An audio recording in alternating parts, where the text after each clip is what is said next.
5 de octubre de 2025, 8:42 de la mañana. Un submarino ruso valorado en aproximadamente $400 millones se dirigía hacia la base de reparaciones de Kronstadt en San Petersburgo. Todo parecía ir según lo previsto. Este submarino fue uno de los submarinos rusos más misteriosos y temidos, conocido como agujero negro. Esta fue la etapa final y más peligrosa de un viaje de miles de kilómetros.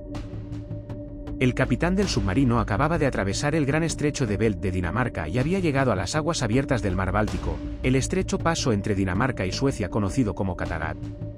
Sin embargo, este viaje por el mar Báltico no fue sumergido. Estaba en la superficie con un remolcador ruso, el Yakov Grabsky, remolcando lentamente este gigante de 2.350 toneladas sobre el agua. Estaban a solo unas horas de entregar su información secreta a las bases en Kaliningrad y luego en San Petersburgo. Quizás pensó que había superado la parte más difícil. Se estaba acercando a aguas seguras. Este fue un error crítico porque el submarino ruso pronto se enfrentaría a una fuerza desproporcionada. Segundos después, de repente aparecieron en el horizonte. Primero en el cielo, dos puntos se convirtieron en un grito más rápido que el sonido. Aviones JAS-39 Griffin pertenecientes a la Fuerza Aérea Sueca. El capitán del submarino ruso no los notó. No entendía de dónde venían. No podía comprender cómo lo habían atrapado tan rápido justo encima de él, porque no podía. El radar del submarino no funcionaba. Sus sistemas de navegación habían fallado completamente días antes en medio del Atlántico. Su periscopio no funcionaba correctamente. El submarino estaba literalmente ciego. 930 Base Aérea Rabi, Suecia. Al mismo tiempo, dos aviones de combate JAS-39 Gripen pertenecientes al ala F-17 en Navi despegaron de la pista, encendiendo sus posquemadores. Estos aviones despegaban no solo para asegurar la superioridad aérea, sino también para proporcionar apoyo de inteligencia crítico para la operación en el mar con sus sensores avanzados. El cielo se partió de repente con el rugido del JAS-39 Gripes. Esto no fue un hola. Esto fue una demostración de fuerza. Este se estaba abalanzando sobre la presa. Estaban cargados con letales misiles aire-aire tipo meteorito y misiles destructores de barcos RBS-15. Se aplicó una esclusa de aire. Dos aviones Gripen volaron a baja altura sobre el convoy de submarinos. Uno de ellos pasó a apenas unas decenas de metros sobre Novorossiysk, inclinando sus alas en un ángulo peligroso. La turbulencia creada por el chorro sacudió la cubierta del submarino. Fue una declaración de dominio absoluto. Este submarino fue el proyecto 636.3. Se suponía que sería uno de los submarinos diésel eléctricos más silenciosos del mundo, apodado el agujero negro del océano por la OTAN. Su arma principal era el misil de crucero calibre. Fue una pesadilla para la OTAN. Todo su poder provenía de su sigilo. Y ahora ese sigilo estaba siendo destrozado justo en medio del Báltico. Este fue el mayor error que un submarino podía cometer. Sin sigilo, no era diferente de un casco flotante de metal. Y Novorossiysk era exactamente eso en ese momento. Además, este submarino no regresaba de una simple patrulla. Regresaba a la base con la información de inteligencia crítica que había obtenido en el Mediterráneo. El capitán ruso probablemente pensó que solo buscaban esa información. Estaba luchando por proteger estos datos. Pero no sabía que la verdadera oportunidad, la verdadera inteligencia crítica no eran los discos que transportaba, sino la nave misma. Para la Armada sueca, obtener esta oportunidad normalmente habría costado miles de millones de dólares. Sin embargo, el error crítico de la Armada rusa lo haría muy barato. Las cápsulas ESM conectadas a la suite de guerra electrónica Arexus del Gripen absorbieron, clasificaron y expusieron cada susurro electrónico que se filtraba del submarino. Intentos desesperados de comunicación, interferencias emitidas por sistemas que funcionan mal. Un robo digital.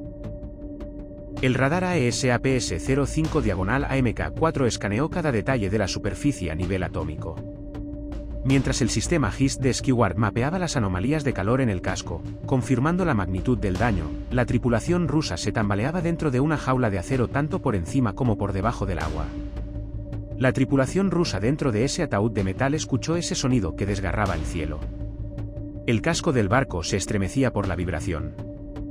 Fue un caos absoluto, pánico total.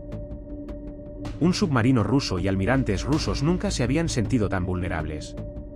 El submarino y su tripulación querían sumergirse hasta el fondo, pero no pudieron.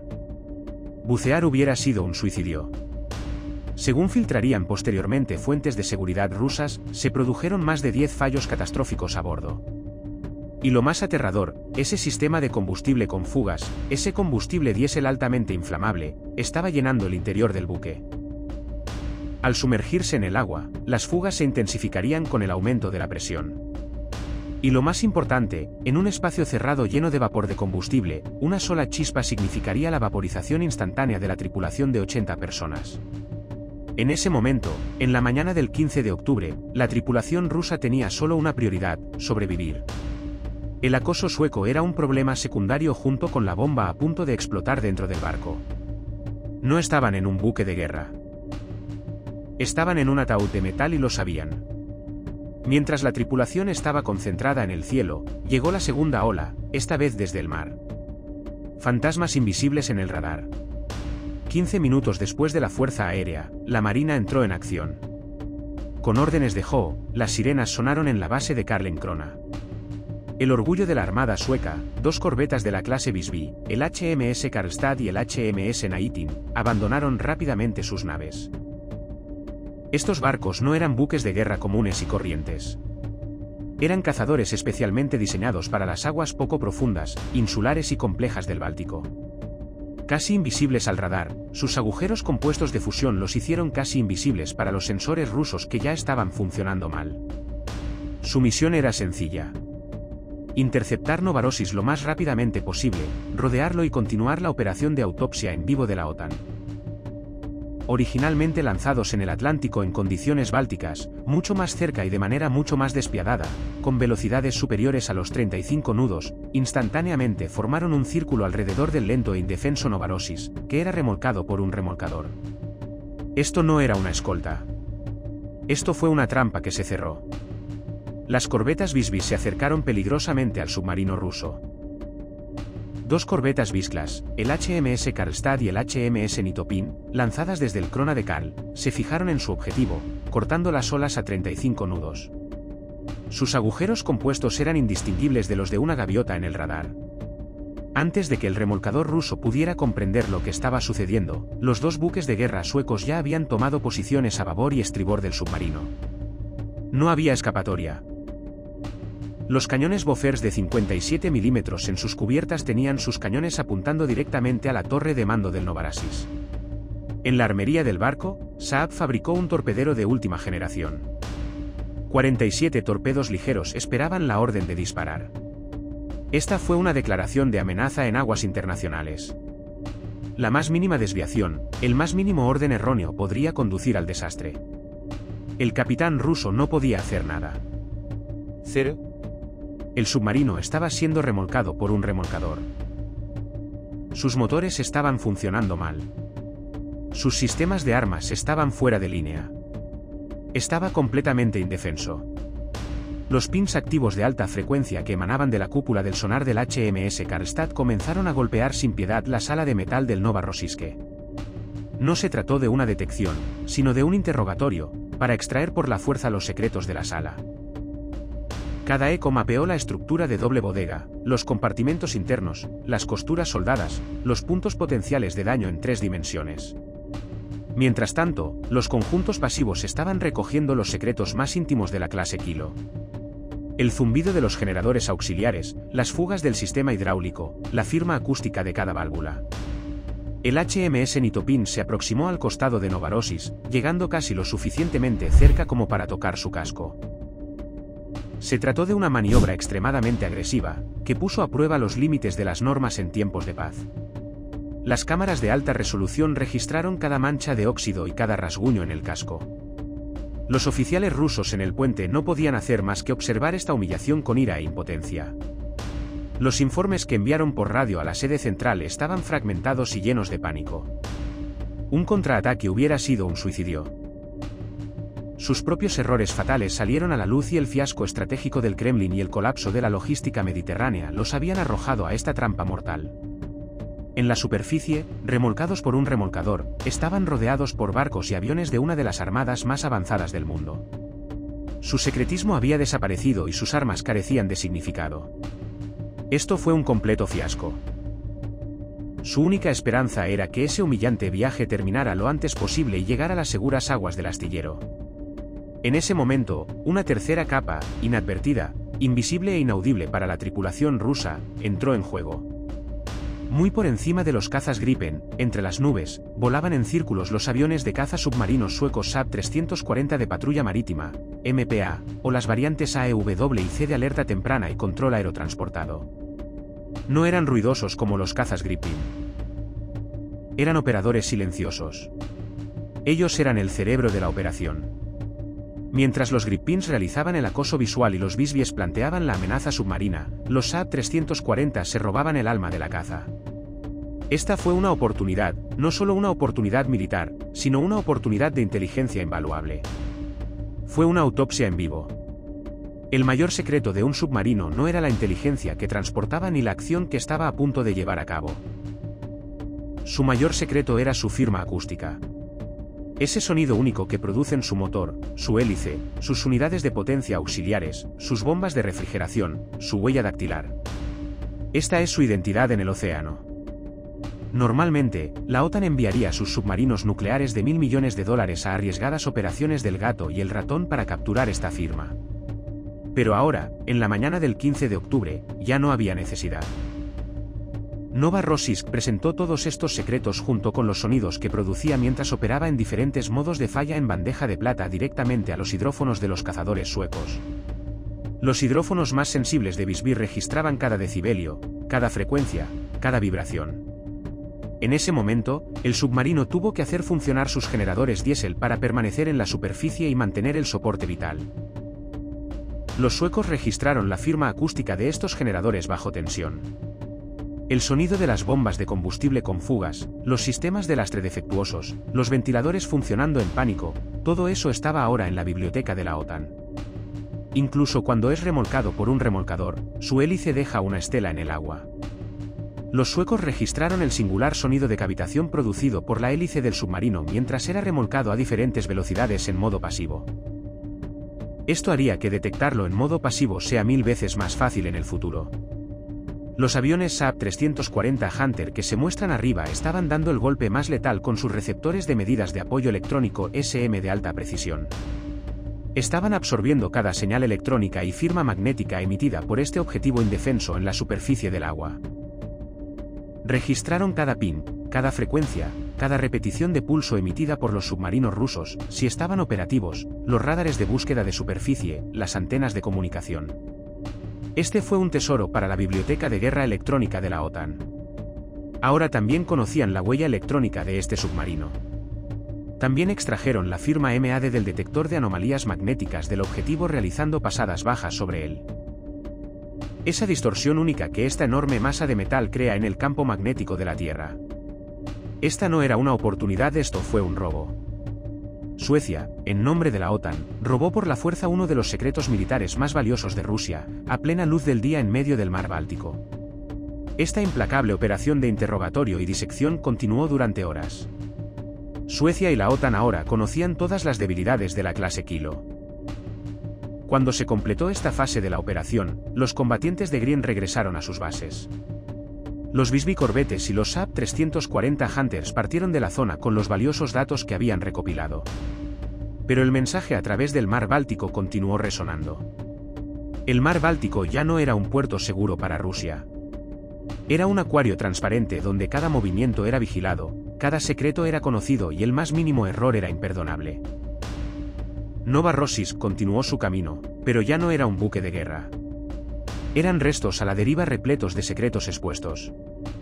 El capitán ruso pensó que estaba trayendo un naufragio a San Petersburgo, pero en realidad, había entregado con sus propias manos la sentencia de muerte de toda la flota de la clase Kilo, el mayor secreto de su armada, en manos del enemigo. Este fue un error crítico imperdonable. Cuando llegara al puerto de San Petersburgo o de Kaliningrad, lo único que le esperaría sería un largo e incierto proceso de reparación y el ajuste de cuentas de este viaje de vergüenza. Entonces, ¿por qué aquí? ¿Por qué una fuerza tan desproporcionada, tan abrumadora? Porque este es el mar Báltico y el mapa del Báltico había sido rediseñado después de ese error estratégico del 24 de febrero de 2022. La guerra que Vladimir Putin había lanzado para hacer retroceder a la OTAN y alejarla de sus fronteras había producido el resultado opuesto. Había llevado la alianza al punto más fuerte y expansivo de su historia, Finlandia, que había abandonado su política centenaria de neutralidad militar. Y luego Suecia se abalanzó desesperadamente sobre los brazos de la OTAN. Esta decisión cambió de la noche a la mañana el mapa geopolítico del mar Báltico para siempre. Incluso una mirada superficial al mapa dejaba al descubierto esta dolorosa verdad. El mar Báltico ya no era un patio de recreo ruso. Era un asfixiante lago de la OTAN que rodeaba San Petersburgo y Kaliningrad, eliminando su margen de maniobra. Era una trampa mortal. El estrecho danés, única salida de la flota rusa del Báltico al Océano Atlántico. Esta era la única conexión de Rusia con el Atlántico. Y ahora ese salvavidas estaba en manos de la OTAN. La Novorossiysk fue la primera y mayor presa en caer en esta trampa. Y para Suecia, esta fue una oportunidad histórica. Esta fue la revancha del incidente de Whiskey on the Rocks de 1981. Ese día, un submarino soviético con armamento nuclear encalló en el corazón de Suecia, humillando a Estocolmo. Hoy, 15 de octubre de 2025, Suecia estaba cobrando esa deuda con intereses a la vista de todo el mundo. Esto no era una cacería. Esto fue justicia histórica en sí misma. De hecho, todo comenzó el 9 de octubre. Las raíces de este fiasco se remontan semanas atrás, al 9 de octubre, a miles de kilómetros al oeste del Océano Atlántico. Novorossiysk estaba en el Mediterráneo. Pertenecía a la flota rusa del Mar Negro, pero no podía regresar a casa. El capitán tenía que ir a la Tardis en Siria o a la base de Novorossiysk en el Mar Negro, no a San Petersburgo, pero no pudo ir. Un error estratégico crítico había cerrado todas las puertas. El error de Putin el 24 de febrero de 2022. El primer bloqueo fue la Convención Montreux de Turquía. Turquía, apoyándose en el derecho internacional contra la invasión rusa de Ucrania, cerró esas puertas estratégicas, los estrechos del Bósforo y de Dardanel, a los buques de guerra rusos. Este era un muro diplomático. Era impenetrable. La flota del Mar Negro quedó atrapada en el Mediterráneo. La segunda esclusa fue Ucrania. Esos vehículos aéreos no tripulados atrevidos, baratos, pero letales. Habían convertido las líneas de suministro rusas, las instalaciones de reparación e incluso los buques de guerra en el Mar Negro en un infierno, uno por uno. Esto fue una pesadilla logística. Rusia quedó paralizada en su propio patio trasero, el Mar Negro. La tercera cerradura era la base Tardis en Siria. Según el reconocido analista de OSENT, Guy Sutton, esta base ahora era una trampa. Quedó aislado del continente y sin capacidad de reabastecimiento ni reparación.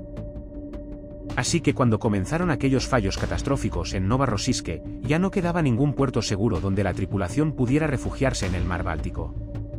Pero el viaje se convirtió en una tragedia frente a las costas de Francia. Fue entonces, en medio del mar, donde comenzaron más de 10 fallas catastróficas. Navegación colapsada. El software falló y se produjo esa fuga mortal. El combustible diésel comenzó a llenar las habitaciones de la tripulación. Pánico, caos. El capitán se enfrentó a una elección imposible. O morir en el fondo del mar, explotando en sus propios vapores de combustible, o cometer el pecado máximo, salir a la superficie. El 9 de octubre, frente a las costas de Bretaña, justo en el corazón de la OTAN, apareció el Novorossiysk. Ese momento fue cuando Rusia perdió todo el control en el Mediterráneo. Ese momento fue cuando murió la leyenda del agujero negro. Ese momento fue cuando el honor de la armada rusa se hundió y los cazadores de la OTAN olieron sangre. Hubo un invitado inesperado. El primero en darse cuenta fue un FM Frigot francés y empezó Gambit. Esta no fue una operación de rescate. Esta fue una operación de guerra de información. El Comando Marítimo de la OTAN, MARCOM, publicó esa humillante fotografía de alta resolución al mundo. El mensaje fue claro. Estamos observando. Esto fue una bofetada psicológica para el Kremlin. No había posibilidad de ocultar el fiasco. El cazador más silencioso de Rusia se había convertido de repente en el desastre más ruidoso del mundo. El remolcador ruso Yakov Grabsky fue amarrado al naufragio y comenzó el convoy de la vergüenza de 6.000 kilómetros. Entraron en el Canal de la Mancha. Una fragata tipo 23 de la Marina Real Británica se hizo cargo de la misión. El submarino ruso fue remolcado más allá de la punta de la nariz de Londres como si fuera un animal de circo. Esto fue el colmo de la humillación. Cada momento fue grabado. Cada sonido, esa preciosa firma acústica, fue escuchada. Entraron en el Mar del Norte. Esta vez, las armadas belga y holandesa tomaron el control. Fue un asedio perfectamente sincronizado, de múltiples capas y asfixiante. Estas fueron las primeras etapas de esa autopsia en vivo. Y luego vino el golpe psicológico mortal. El secretario general de la OTAN, Mark Rutte, hizo una referencia sarcástica a la famosa novela de Tom Clancy, La caza del Octubre Rojo. Esto no se parece mucho a la caza del Octubre Rojo. Parece más bien una operación llamada Encontrar al reparador más cercano. Esto fue una broma mundial. La imagen de Putin de una armada invencible quedó destrozada por esta simple frase. Y el convoy llegó al estrecho danés en la mañana del 15 de octubre, a la entrada del Báltico, en la puerta del lago de la OTAN. Y allí les esperaban sus nuevos cazadores, Suecia.